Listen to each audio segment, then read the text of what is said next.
दूसरा पत्रस उसका तीसरा अध्याय और उसके 8वें पद से लेकर 13वें पद तक।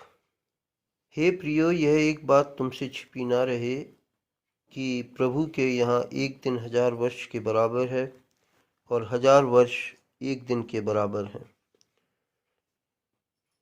अब सबसे बड़ी बात पहले हमें यही समझ लेना जरूरी है कि एक दिन जो है 1000 वर्ष के बराबर और 1000 वर्ष एक दिन के बराबर क्यों है? कैसे हो जाए? है ना? क्योंकि वहाँ कभी अंधेरा ही नहीं होता है। नहीं, वो चीज नहीं रोशनी है। है। एक यहाँ दिन की बात वो नहीं है। दिन की टाइम बात प्रभु है। के उसमें है। एक यहाँ दिन समझने 1000 वाली वर्ष के बात बराबर ये है और 1000 कि वर्ष हमारे लिए जो चीजें बहुत बड़ी होती है। बहुत देरी से होने की हम सोचते हैं कि देर हो रही है, या हम समझते हैं बहुत जल्दी हो जा रही हैं, तो इन पर क्या है, हमारा कोई नियंत्रण नहीं है। सबसे बड़ी बात समझने की ये है इसके अंदर कि हम जो कुछ चाहते हैं ना, जैसे अभी हम बात करते हैं कि अलीगढ़ के काम में बहुत देरी हो रही है ना? है ना? यही समझते हैं ना कि भाई हमारी अलीगढ़ की प्रॉपर्टी क्यों नहीं जल्दी से जल्दी बिक जा रही है? तो और इसी तरीके से हम काजल के विषय में सोचते थे, ये जल्दी क्यों नहीं ठीक हो रही है, इसमें क्यों इतनी देरी हो जा रही है ना? तो समझने वाली बात यह है कि जो कुछ परम पिता परमेश्वर ने जिस अपनी इच्छा और मर्जी के अनुसार जो समय निश्चित किया है, वो उसी घड़ी होगा। उसमें हमारी ना सोच, ना हमारी चिंता, ना हमारी प्रार्थना, ना हमारी मेहनत कुछ काम नहीं करेगी। अब बात प्रार्थना के विषय में इसलिए कह रहा हूं कि यीशु मसीह ने भी प्रार्थना की कि हे पिता, तू यदि चाहे तो इस घड़ी को, इस कटोरे को मेरे ऊपर से टाल दे। चाहते तो टल सकता था, लेकिन क्या कि जो कुछ हम तुरंत चाहते हैं या जिसे हम महसूस करते हैं बहुत देरी हो रही है, इन सब पर हमारा ना वश है, ना अधिकार है, ना हमारी अपनी अंदर की ताकत है कि हम उसको करवा सकें। क्योंकि जो कुछ भी इस सृष्टि में है वो सब परम पिता परमेश्वर की इच्छा और उसकी मर्जी पर ही डिपेंड करता है। अगर हम बहुत बड़े अपने आप को विश्वासी समझते हैं तो हमारा विश्वास यही होना चाहिए। क्योंकि अभी भी मैं, जब हम लोग सब दुआ में थे, तो इस बात को बार बार प्रभु मेरे दिमाग में ला रहे थे, क्योंकि मैं इन बातों में जूझ रहा था कि जो कुछ हमारे जीवन में होता है हमारा उस पर कंट्रोल नहीं हो पाता है? बहुत कुछ तो हमारे जीवन में इतनी जल्दी से हो जाता है ना कि हम सोच भी नहीं पाते, और बहुत कुछ हमारे जीवन में इतनी देरी देरी देरी देरी देरी लगती जाती है कि हम उसकी बाट जोते जोते जोते जोते हम दुखी हो जाते हैं। यहाँ तक कि हमारा धीरज, हमारा साहस भी टूटने लग जाता है ना।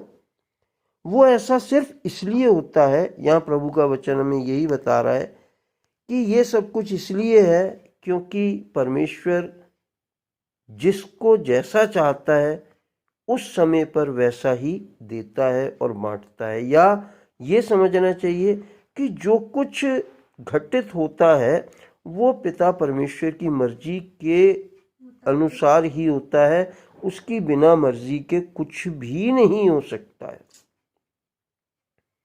उसकी बिना मर्जी के कुछ भी नहीं हो सकता है।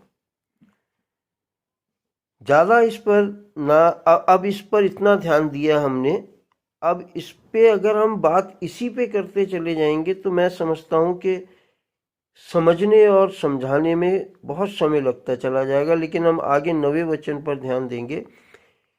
प्रभु अपनी प्रतिज्ञा के विषय में देर नहीं करता, जैसी देर कितने लोग समझते हैं, पर तुम्हारे विषय में धीरज धरता है और नहीं चाहता कि कोई नाश हो, वरन यह है कि सबको मन फिराव का अवसर मिले। बात वही आ जा रही है ताकि कोई नाश ना हो। कि पिता परमेश्वर ने सृष्टि को रचा है, बनाया है, और वो नहीं चाहता कि कुछ भी नाश होए। हम लोग जितनी देरी समझते हैं वो देरी उसकी नजरों में देरी नहीं है। हमारी नज़रों में 1000 वर्ष क्योंकि हम जी भी नहीं सकते, है ना, तो हमारी नज़रों में 1000 वर्ष बहुत बड़े हैं, लेकिन प्रभु की नज़रों में, पिता की नज़रों में क्या है, वो एक दिन के बराबर है। बराबर है।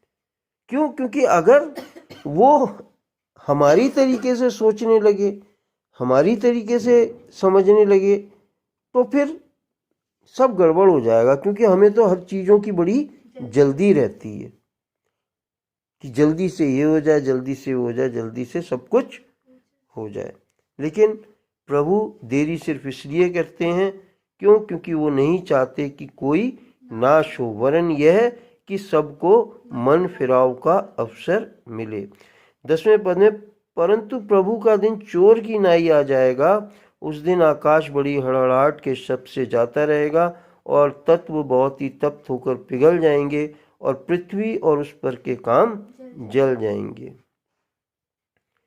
यानी कि ऐसा समय भी हम लोग बार बार इस चीज को पढ़ते हैं और सुनते हैं कि ये एक चेतावनी है। जो प्रथम जो संसार था उसके डूबने के बाद से, जो नूह के समय में डूबा, उसके बाद जब संसार दोबारा से नूह के परिवार के जरिए से बना, उसके बाद फिर आपका नोवा ने जब से पाप शुरू कर दिया, हाँ, फिर दोबारा से हुआ, तब से ही भविष्यवाणी होती चली आ रही है कि एक बार जल से नाश किया है, लेकिन इस बार क्या होगा, परमपिता आग से इस पृथ्वी को नाश करेंगे। नाश करेंगे या शुद्ध करेंगे, मैं जहां तक समझता भविष्यवाणी हूँ, सही है, इसका मतलब है ना। जिसने भी दी है। क्यों? क्योंकि यहाँ वचन फिर हमें बता रहा है कि वो दिन क्या है, चोर की नाई आ जाएगा, पता भी नहीं, मालूम भी नहीं पड़ेगा हमें, सोचा भी नहीं होगा। सोचा भी नहीं होगा हमने, अचानक पलक झपकते ही ऐसा हो जाएगा। वहीं के वहीं भस्म।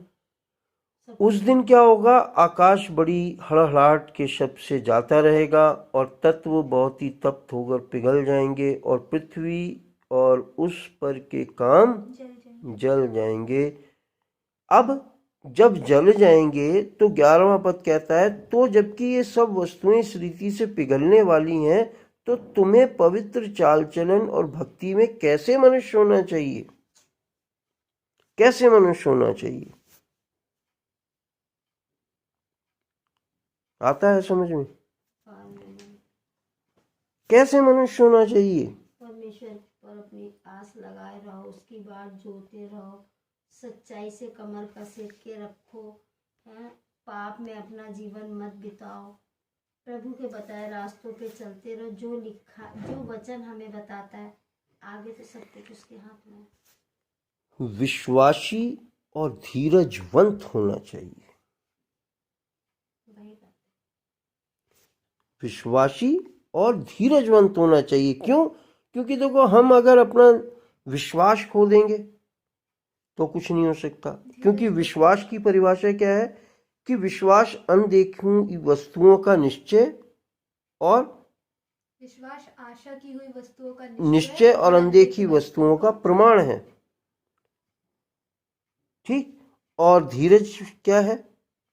धीरज की कोई था नहीं है। ये दो चीजों में हमें होना चाहिए। कैसे व्यक्ति होना चाहिए? विश्वासी और आशावान और धीरजवान। क्योंकि अगर ये चीजें होंगी हमारे अंदर, तो वो दिन चाहे चोर की नाई भी आए, चाहे कैसे भी आए, हम पर कोई असर नहीं पड़ने पाएगा। हमारा भरोसा, हमारा विश्वास प्रभु पर होना चाहिए। बस हमारा विश्वास, हमारा भरोसा, हमारी आशा, हमारा धीरज उस पर ही होना चाहिए। जो हो रहा है सो हमारे अच्छे के लिए हो रहा है, जो नहीं हो रहा वो हमारे अच्छे के लिए हो रहा है। यहाँ तो सब कुछ अपना प्रभु के हाथ में लेके बैठे, है ना। जो वो करेगा भले के लिए करेगा। हाँ। 12वें पद में, और परमेश्वर के उस दिन की बाट किस रीति से जोनी चाहिए और उसके जल्द आने के लिए कैसा यत्न करना चाहिए, जिसके कारण आकाश आग से पिघल जाएंगे और आकाश के गण बहुत ही तप्त होकर गल जाएंगे। है ना। हमें किस रीति से बाट जोनी चाहिए? धीरज के साथ, विश्वास के साथ, आशा के साथ। अपने ऊपर भरोसा रखते हुए नहीं, वरन परम पिता परमेश्वर पे भरोसा रखते हुए, उस पर आशा रखते हुए और हर सब कुछ सहते हुए अपने जीवन में आगे बढ़ते चले जाना चाहिए। 13वें पद में, 13 पद तक है ना। पर उसकी प्रतिज्ञा के अनुसार हम एक नए आकाश और नई पृथ्वी की आस देखते हैं जिसमें धार्मिकता वास करेगी। और ये हमें सब इसलिए है करना क्योंकि ये हमारी आशा है कि वो नया आकाश और नई पृथ्वी जहाँ प्रभु स्वयं वहाँ विराजमान होंगे और हम लोग वहाँ उनके साथ होंगे, और वहाँ कोई आंसू नहीं होगा, आहें नहीं होंगी, वहाँ हमारे सारे दुख दूर हो जाएंगे और वहाँ क्या है, सिर्फ धार्मिकता ही वास करेगी। धर्म पर चलने वाले बनना चाहिए है। हमें अपने आप को प्रभु के हाथों में समर्पित कर देना चाहिए ना, ताकि प्रभु के वचन अनुसार हम धीरज से उसकी बाट जोह सकें और आशा रखते हुए अपने जीवन को उस पर, उसके वचनों पर चलाने वाले बन सकें। पिता परमेश्वर के वचन के पढ़े और सुने जाने पर बहुतायत से आशीष हो, प्रभु यीशु मसीह के नाम में आमीन आमीन आमीन। तू हकीकत मेरी, मैं एहसास साया